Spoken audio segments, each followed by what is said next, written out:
when the roles are reversed. Welcome to Change the Conversation with the Hopefulist. My name is Wendy McClure, and it's time we had a conversation about living in a patriarchy and how that affects our lives. Together, we can make a difference and change the conversation.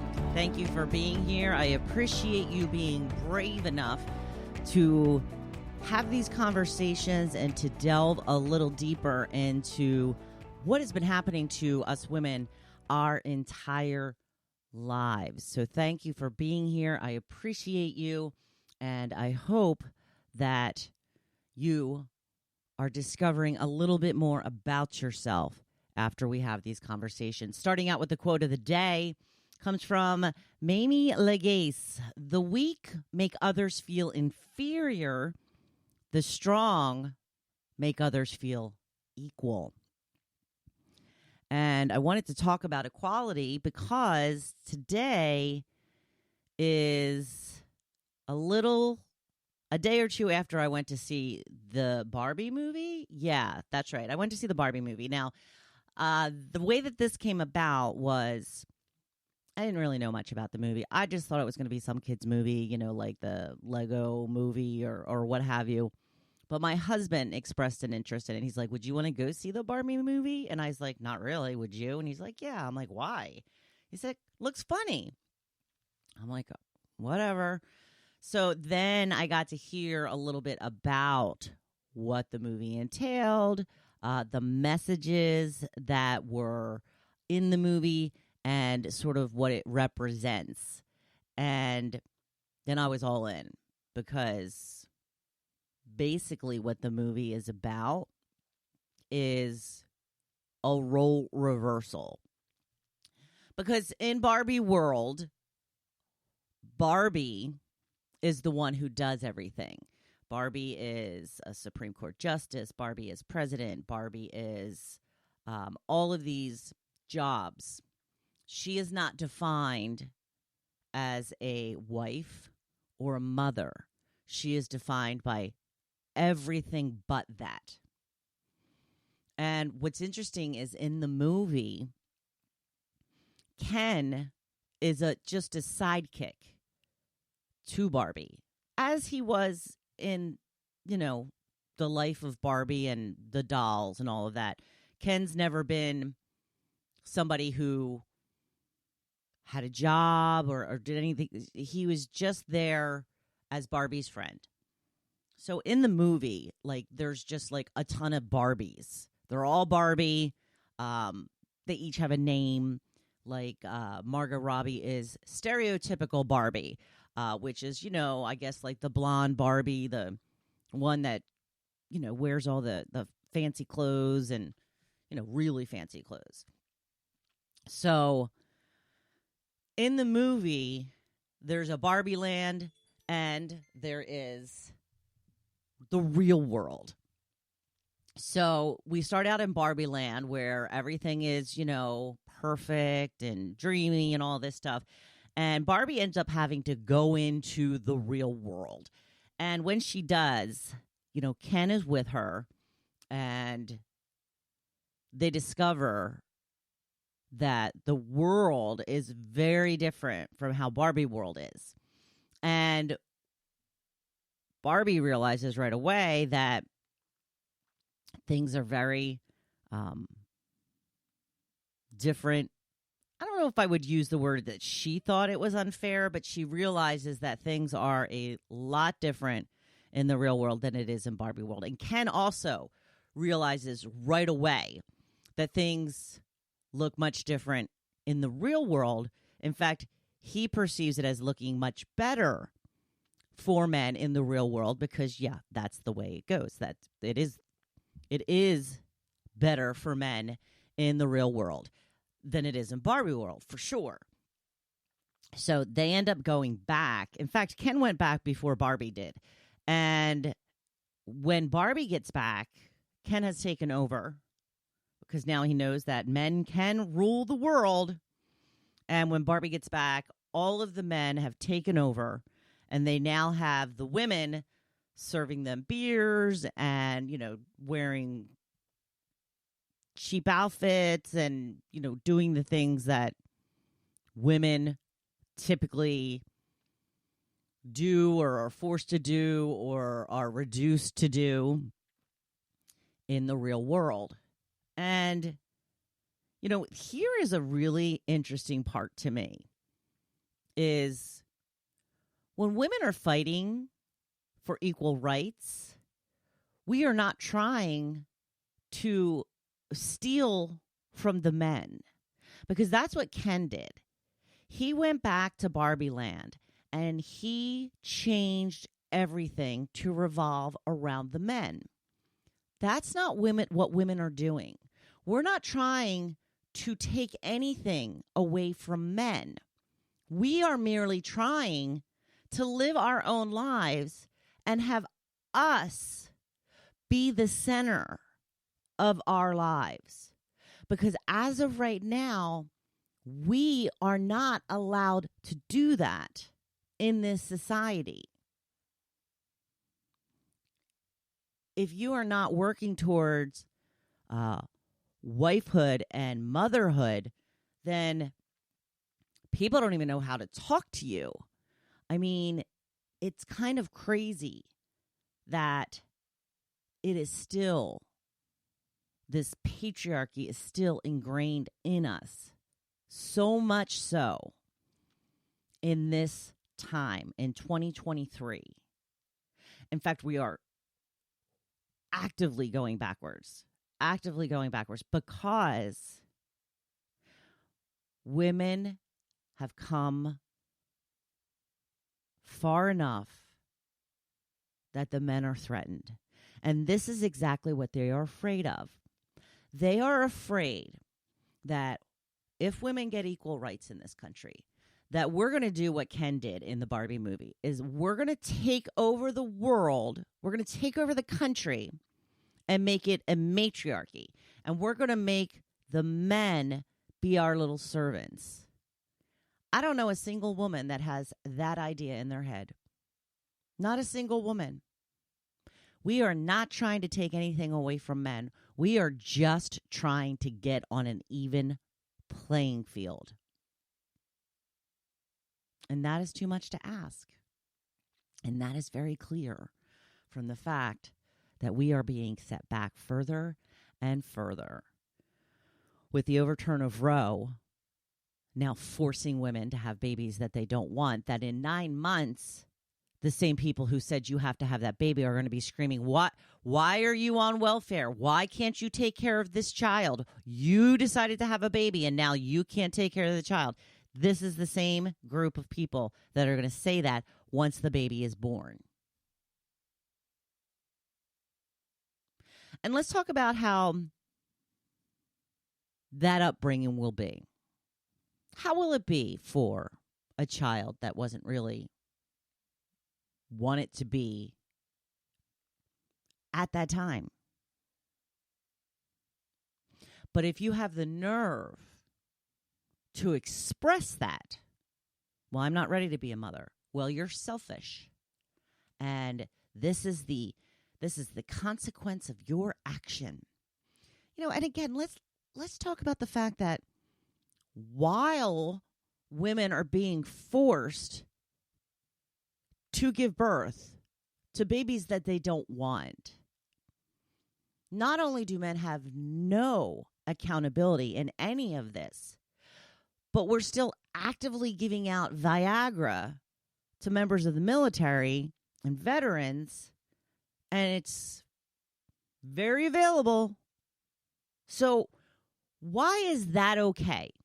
Why is it okay for us to make it possible for men to have sex as often as they want, even when they are really not physically capable of doing so? But it's so important that men have sex that it is perfectly okay to take this medication so that they can enjoy sex. But women are not allowed to enjoy sex, because if they do, if they have the audacity to enjoy sex and then get pregnant, well, then they need to suffer the consequences for that. Yeah, that's exactly what's being said here. And it's baffling to me that so many people don't see that. It has become quite clear. It is about pushing women down and keeping women down because they're afraid that the women are going to rise up and become the Kens in the Barbie movie, and we're going to take everything from them. And let me tell you something. If women were allowed to continue unchecked, it would be a lot more difficult to compete with women because we keep bettering ourselves while the patriarchy has made men so complacent. They have made men so comfortable in doing the bare minimum to get ahead that we would be surpassing men in the next couple of decades. And that's why they have to make sure to put a stop to it. But again, back to my original point, I don't know a single woman who wants to take over and eliminate men from being in useful society. This is not what we want when we talk about equality. What we want is equality, not revenge. And most women don't even hold men accountable or at fault for the patriarchy. Men are just as indoctrinated to the patriarchy as women are. And that's why men are suffering now. Because as women evolve, we are learning that we are much more than a wife and a mother. And we're exploring that now. We're going to take advantage of that now. And we're going to do what makes us happy, because we've been told our entire lives that your purpose is to be a wife and to be a mother. And now we're realizing that's not necessarily true. Now, if you want to get married and have children, that's awesome. And there's plenty of opportunity for you to do so. But we're also discovering now that women don't need men financially, a lot of women are choosing to not fall into that patriarchal norm. They don't want to dedicate their life to making someone else's life better, making someone else's life easier at their own expense. And I think that's what gets missed a lot is women are putting men first at their own expense. We center men in our lives to our own detriment because it's more important to take care of him and his needs because that's what we've been taught. He is the head of the household. He is the protector. He is the provider. You do what needs to be done to make life easier for him. You make his lunches. You do his laundry. You do all the dishes. You make sure he has dinner. You have dinner on the table when he comes home. Women are opting out. They don't want to be a servant. And that was what a lot of marriage is. A lot of what marriage has become is a woman being a servant in a household that is supposedly hers. So women are just choosing, no, that's not how I'm going to live my life. That's not what is going to make me happy. And now that women are financially independent and are able to make these decisions, it's crashing the whole patriarchal system. And instead of men evolving and becoming better humans that women actually want to spend time with,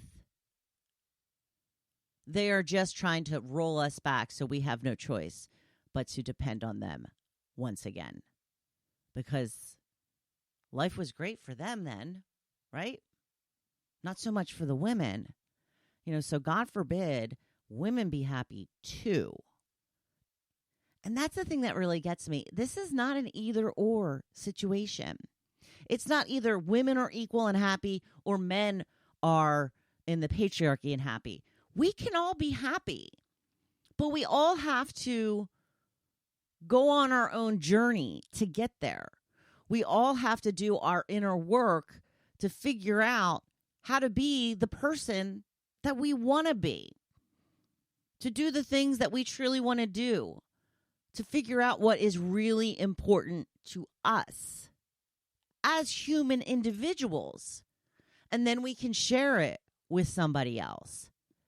Because I can guarantee you that if a man is enhancing a woman's life, is a true partner, is somebody who considers them equal and listens to them and talks with them before making decisions, women aren't going to opt out, because that's what a relationship is always supposed to have been, is two people enhancing each other's lives, not one person getting all of the attention while the other person gets all of the work.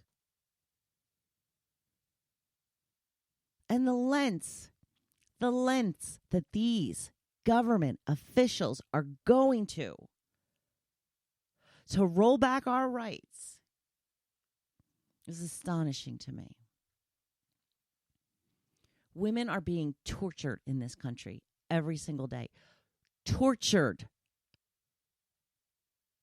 There's a case going on in Texas right now where a number of formerly pregnant women are suing the state of Texas because they tortured them. These are women, in the two cases that I'm thinking of in particular, are women that wanted to have their babies.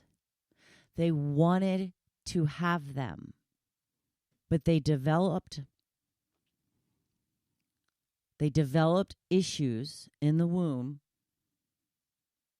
that were not going to be able to be viable. These babies were not going to live. And instead of doing the same thing and performing a medically necessary abortion, they forced these women to wait until they went into labor. Or, in one case, until she had sepsis so bad, her life was on the line. Tell me how any doctor could say to a man, I'm sorry, you're not sick enough. You're going to have to come back when you're closer to death. What man is going to stand for that? What man is going to say, oh, yeah, okay, I'll just go home and get sicker?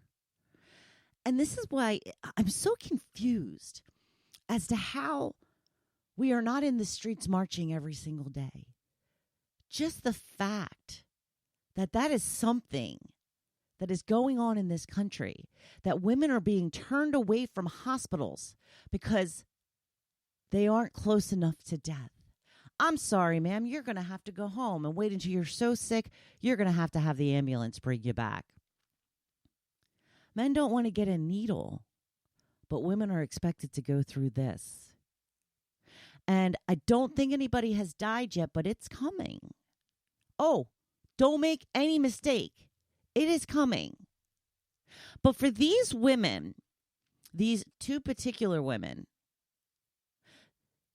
it was so traumatic to these women, what they had to go through, that they could barely talk during their testimony. And one of the women actually started to vomit. Now, you tell me that isn't torture. You tell me that those people's lives haven't been changed dramatically forever. What the hell is wrong with this country? Where are we living? It was about a year ago that the protests started in Iran. And I remember making a comparison on one of my social media platforms and a friend of mine saying, okay, that's a stretch. You're comparing the U.S. to Iran. Yes. I think it's at the point now where we can all agree that the government has no qualms about torturing the women in this country. And again, for the women that want to have babies, they are running out of options because doctors don't want to do this. Doctors don't want to send somebody home that's very sick and say you have to wait until you're closer to death. They don't want to see that. So what they're doing is they're leaving those states that have these abortion bans because they are not able to do their job. And they are also afraid that they're going to be sued and they're going to lose their medical license. Because these lawmakers are doing everything they can to torture women. To torture women. I'm very angry today. And the more I think about this, the more absurd and insane it seems to me. And granted, I've been very upset since Roe was overturned last year. And I've been very disappointed in the lack of response. And I don't understand how any woman can sit down and let this go. I don't know how any man can do it either. I honestly don't. You know, these are your fellow human beings. These are the kids that you grew up with. These are the girls that sit next to you in class. These are people. These are your wives. These are your sisters, your mothers, your nieces that are affected by this. Why don't you care what happens to them? It's mind-boggling. I'm in a very bad state of mind today. Probably wasn't the best day for me to do this podcast. So, at the end of the Barbie movie, they were talking to Ken and saying, you know what, Ken? You need to figure out who you are. You need to come up with your own sense of value. Because he didn't have any value aside from being Barbie's friend. And that's what a lot of women go through is, you know, I'm Joe's wife. I'm Jake's wife. I'm Larry's wife. I'm Henry's wife. We center men in our lives. It has always been that way. And when we start to actually break out just a little bit and start to get to a position where we can live for ourselves, our country starts torturing women. So the point is that when Ken was questioning everything at the end, he was told he needs to find his own identity. And that's what we as women need to do. We need to find our own identity.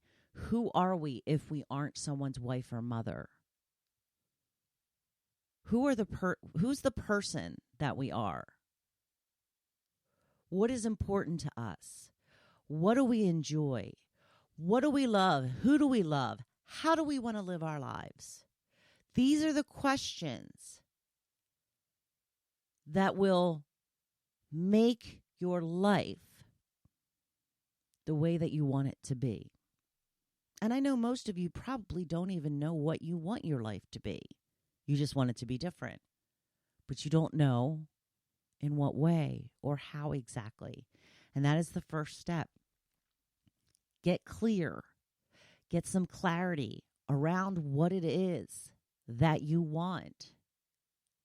And then you can start working toward it. And how do you do that? You journal. You journal about who you've always thought you were, who you were told you were, what you think you should have been, what you feel that you are now, and what's important to you. What is it that makes you happy? What is it that you would want to do every single day for the rest of your life? These are things that you need to ponder and answer. And then once you know, you can create a plan to work toward that. And that's what I'm here to help you do. I'm here to empower you, to tell you that you can do exactly what you want to do. So, please keep in mind that if we're not centered around a man, then who are we? That's the biggest question you'll ever answer. And I hope that you start to come up with the answer soon. This has been a tough one today. I appreciate you hanging in there. I'm going through something. Watching these women have to not only go through torture, but then have to describe it afterwards. It's heartbreaking. It's unbelievable. And I'm hoping we can do something about this soon. But in the meantime, I hope that you go out there and you be badass this week. And always remember that I am here cheering you on. Thank you for joining me in this conversation. Together, we are better. Please visit my website at hopefulist.com and remember to hit that subscribe or follow button.